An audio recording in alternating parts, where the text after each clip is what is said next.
What's up, guys? Sergeant Artbird here, and today we're gonna be reacting to History Summaries of Africa. I really haven't reacted to any videos about African history, so why not? It'll be something new. And I really don't know that much about African history, except for North Africa, because that was sort of connected to Eurasia a lot. So it'll be a fresh start. It'll be cool. By a channel called Overly Sarcastic Productions. We have never reacted to them before, so should be interesting. One of you guys suggested me to react to the Cuban Missile Crisis thing by Time Ghost. I was actually planning on reacting to that before you suggested that to me, but it turns out it's a freaking whole series, just a day-by-day thing. And the views don't even have that many views, so I would assume that y'all wouldn't want me to watch it, or even know about it in the first place. But if y'all really want me to, then just comment down below and I'll get to it. But if not, then I'm just going to keep reacting to these guys, because they seem pretty cool. I don't know. I also have not been uploading at all. It's been more than 2 weeks. There's a few reasons for that. First of all, school. I'm sort of at the part of the school year where it's the most difficult, because just work in general, and also we have exams. But I've kind of done a lot of my exams. I just have a few more, so I have a little bit of a break to make videos and stuff. And also, I literally tried to make 3 videos, and 3 times in a row it didn't work. First video was this exact video. I was reacting to this exact video, and it failed because the audio wasn't working. Second one was a sequel to my why Snapchat is stupid thing, and I actually, it didn't record for some reason. It didn't even record properly. And then I did a Clash of Clans video, and that also didn't record properly. And I also did one more, a while ago, a week ago, about Snapchat. But I said, I don't know. I said a lot of stuff, and that I probably shouldn't have said. So I just deleted it. Yeah. Anyway, it only had 13 views anyway, but yeah, let's get started. I'm wasting too much time. Yeah, there's just some other reasons, but that's pretty much the main ones. But look, my cat just joined me. That's cool. Parts of Africa are very... Or not. Oh, put in the comments happy birthday, Eclipse. It was his birthday, actually. Technically it was May 1st, but we celebrated it 2 days ago. So I wish my cat a happy birthday. Yeah, we got him catnip for the first time, so that was cool. Poor, but for the most part they're poor because of colonization. And speaking of... Hold on. So, Red spent the last 6 months in a course on African civilization and history, and since history is my jam, we decided to put together a video about it. Luckily for me, it was pretty easy for Red to do most of the scripting for this video, since African history is nice and simple, with no moral gray areas, clear-cut good and bad guys, and not... So now I know why his channel is called Overly Sarcastic Productions. Okay. A whole lot going on overall. Right, Red? Fantastic, let's take a look. Africa is complicated, and it's rife with misconceptions. Most people still think that it's some kind of giant mud pit full of clay huts and savages. But really, it's because the concept of Africa even having a history or being developed in any substantive way is less than a few decades old. And that conveniently segues into misconception number 1. Africa is one big thing. Africa is actually home to more than 50 nations and over 200 distinct languages. But it gets treated like some kind of super country where everyone knows everyone and everyone acts the same. It's like getting confused as to why Canada and Mexico are so different when they're part of the same landmass. No. Yeah, it gets the... This one I definitely agree with. People literally talk about Africa as in a country. They say, oh yeah, so the country of Africa, they just say stupid stuff like that. And it's just what the heck, dude? I actually did a joke about that exact thing, but on a really old video. But anyways. Africa is freaking enormous. It's over the size of 3 Europes, and everyone agrees that European Europes? That is insane. How the Europeans were able to conquer a continent 3 times their size. A continent, guys! A continent! plus North and South America, plus Oceania. It's 4 continents! What? The Europeans conquered 4 continents, plus counting their own, so 5. 5 literally all continents, except for frickin' Asia. And Antarctica, I guess. But even then, today it's claimed by a lot of European nations, even though that's technically illegal under a treaty that was signed a while ago. What the heck? The Europeans conquered 5 continents. Like, just think about that. That is insane. Continents that are way bigger than them. And in Asia, they even conquered little bits of that, like the entire Indian subcontinent, parts of China, etc. These are diverse, so it's silly to think that Africa could possibly be home to one single culture. West Africa had huge empires, the East African coast had a giant trade network that stretched all the way to China, Nubia had a lot of contact with Egypt, but they had their own empire too. Hell, even the central rainforest had several distinct societies living within it. Africa is about as far as you can get from one big thing. Adding on to that is misconception number 2, which is that Africans live in tribes. Now, yeah, I would say that's popular misconception. The concept of a tribe is originally Greco-Roman, and it pretty much just denotes a voting unit. Later on, that convention got adopted to describe the 12 tribes of Israel and just became a word that meant a small-ish group of people. But the notion of Africa being tribal is European. During colonization in the late 1800s, the tribal label was used to distinguish Africa from the nationalized, urbanized, and, big air quotes, civilized Europeans. So it took on a more derogatory meaning, i.e., they're not civilized, they're tribal. The idea of a tribe is also problematic because it assumes a static quality, that the tribes have, are, and will be the same. But this couldn't... I don't think that last part is necessarily correct. Farther from the truth, as things were constantly dynamic. To illustrate this a little better, let's do some climate. Also, by the way, guys, I'm gonna make like a bunch of videos. Like, I'm gonna make multiple videos per day after this, just to make up for the, like, you know, me missing the channel. But yeah, I'm sorry for that, guys. I'm sorry I haven't been posting and stuff like that. But thank you guys who are staying loyal and still, you know, subscribed and stuff. Science. Right off the bat, Africa is really bloody big, and in general on large... Oh, it's so weird to hear people say bloody in like an American accent. Like, no, it only goes good in an Australian accent, or a British accent.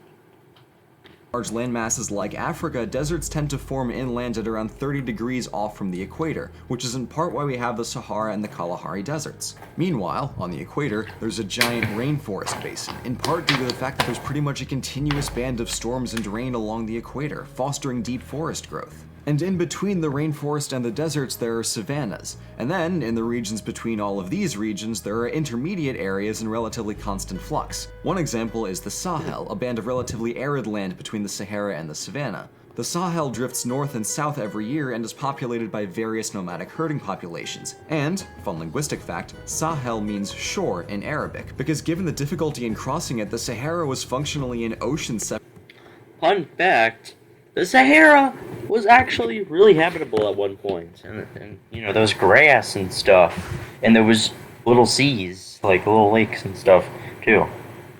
And people actually, it was so recent that literal humans lived there. Humans were able to settle there. That's how recent it was. And then, like, it must have been, and it wasn't like 100,000 years ago, like, it was must have been like tens of thousands of years ago, actually. And then I don't know how, but it went dry. Some kind of climate, like, I don't know, the climate changed somehow, I don't know why. But now it's dry, and all the people that used to live there either migrated or died.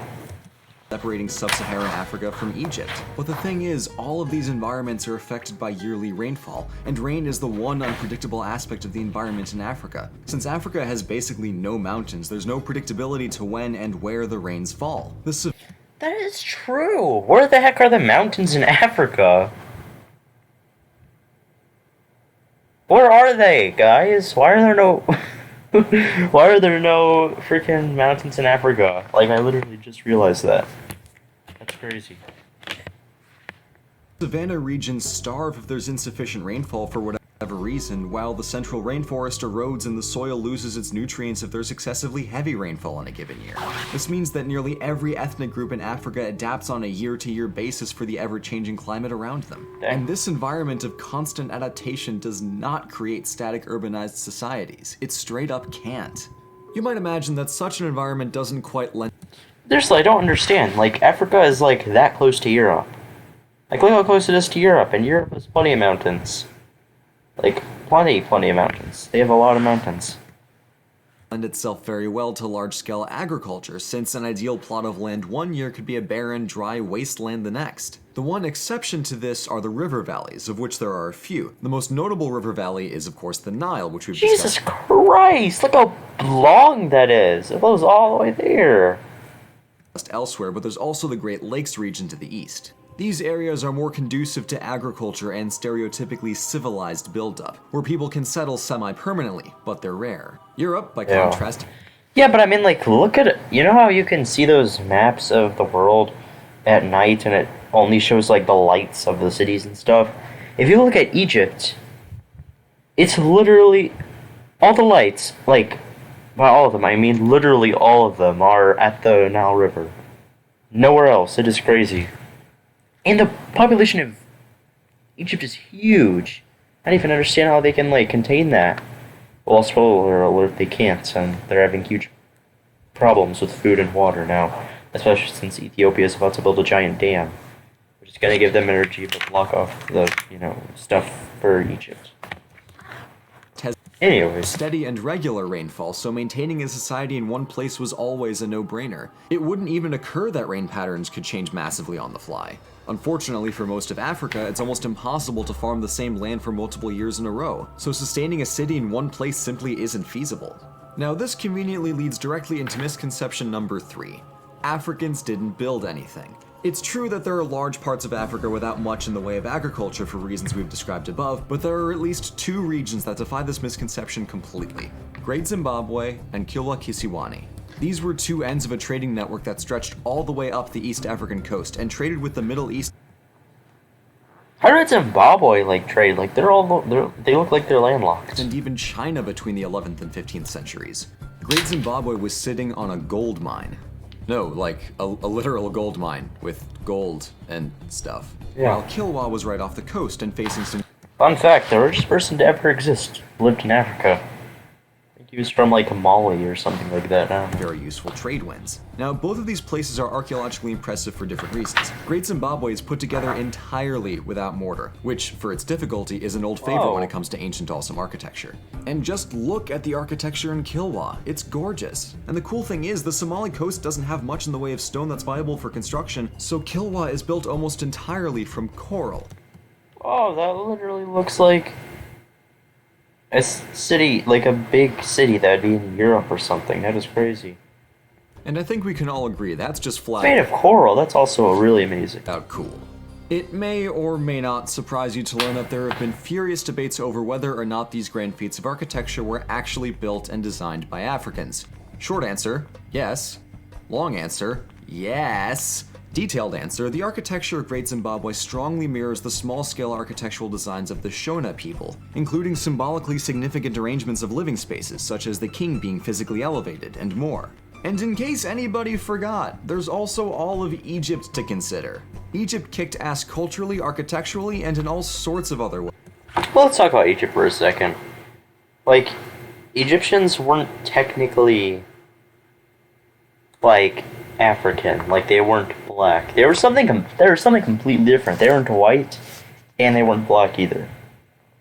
It's interesting. Like, they were something completely different.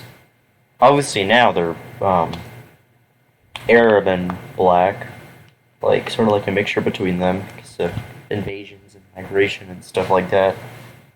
But back then, like, I'm talking about ancient Egypt.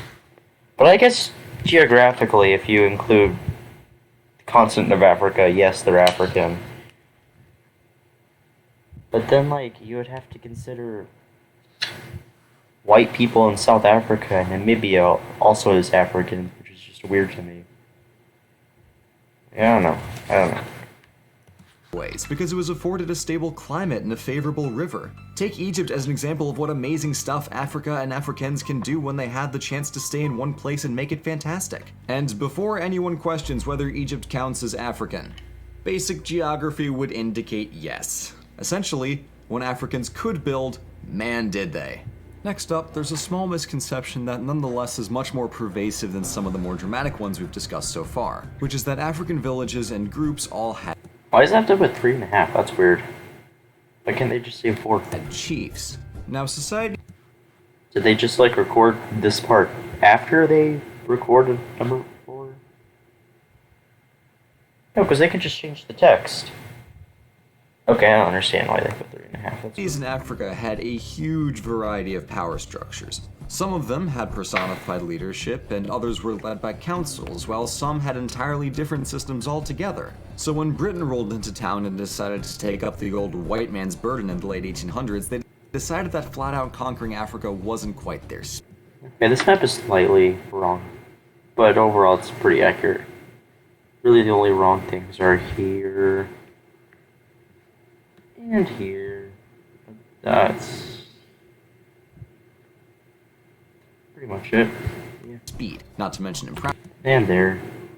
impractical given its size and many unfamiliar diseases. So they set up what's called Indirect Rule, which is a system that's been around in many forms, from Alexander to the Romans and beyond. What they do is maintain the existing power structures, but have those structures effectively report back to England. And even that didn't often work out all that well, because social administration in England and in any given African society often worked differently. And since Africa has a large internal variety of cultures, not all societies had a power structure that fit that mold. And in those cases, the British would simply impose it. So the notion of all African societies having a chief, much like the idea that all Africans live in tribes, is an artifact of colonization and a gross oversimplification. The reality I wonder what Africa would be like if it wasn't colonized. is, as always, rather more complicated. Now let's move on to misconception number 4. Africans had slaves too. What? That is not a misconception at all. Yes, they did. They definitely did. But obviously it was completely different than... Well, not completely different, but it was sort of different than slavery, like the transatlantic slave trade. Because that was more based off of race. But only because Africans, one, were black, so they can survive better in heat because they're dark skin, and two, because they didn't die of the diseases.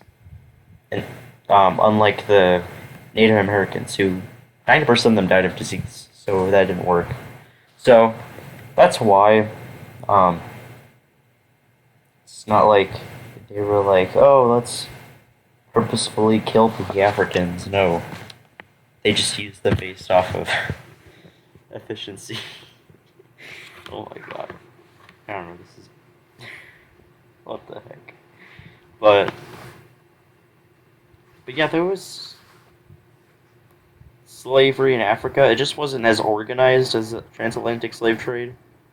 And it wasn't really based off of race, equality.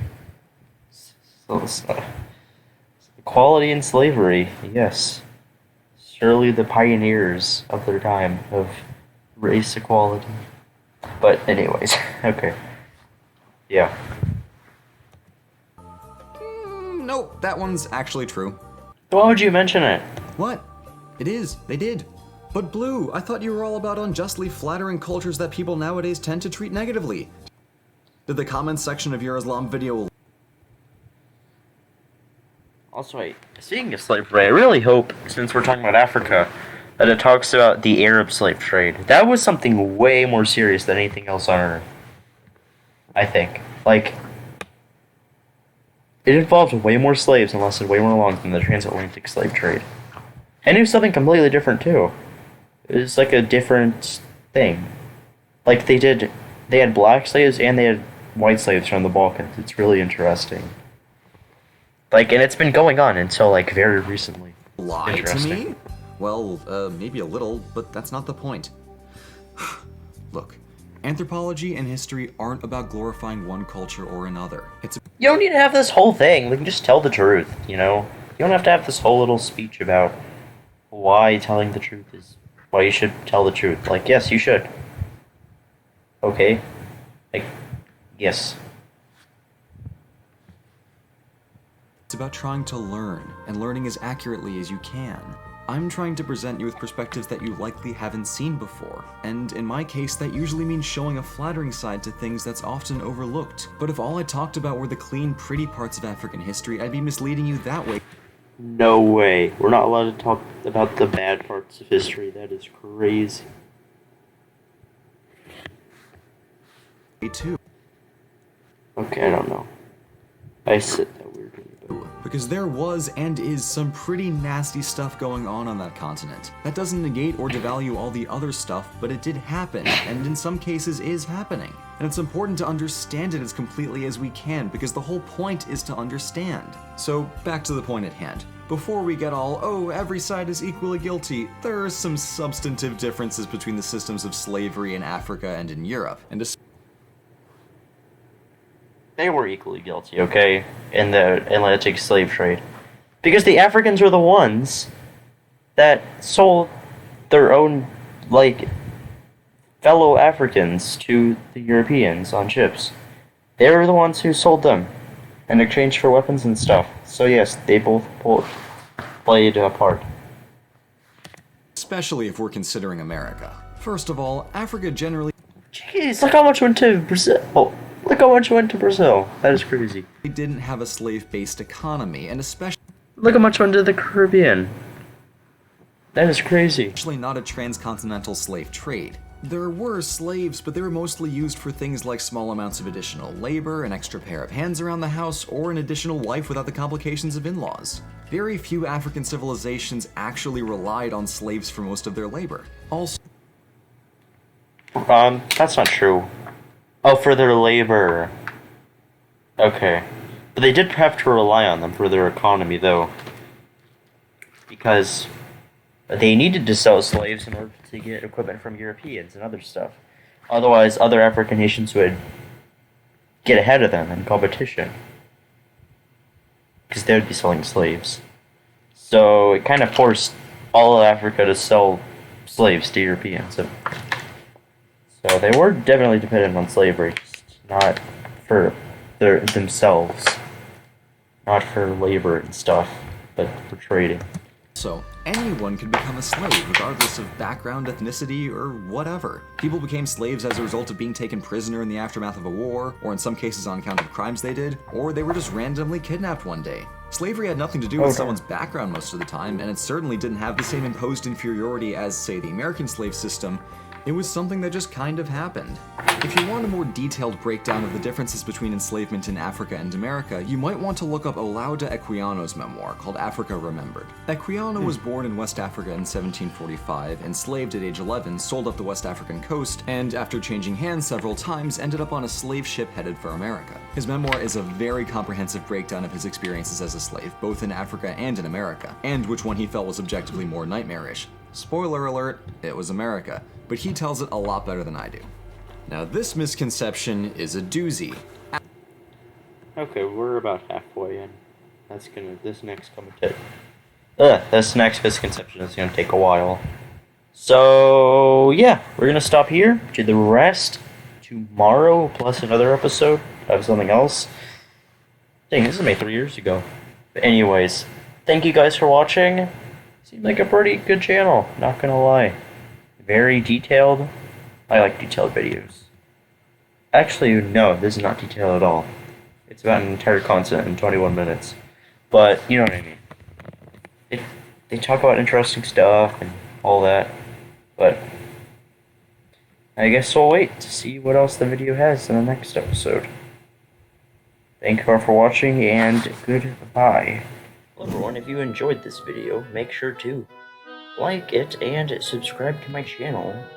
And, you know, turn on the notification bell thingy. And if you didn't, then make sure to leave a thumbs down. But yeah, that would be greatly appreciated. And while you're at it, go ahead and watch my other videos. They're probably just as good, and if not better than this one right now. Except for my oldest videos, don't watch those. And, subscribe to these people down here, my fellow sergeants. They're other YouTubers that I either know or I have in high regards. Yeah, even my cat agrees. So, thank you for watching, and have a great day.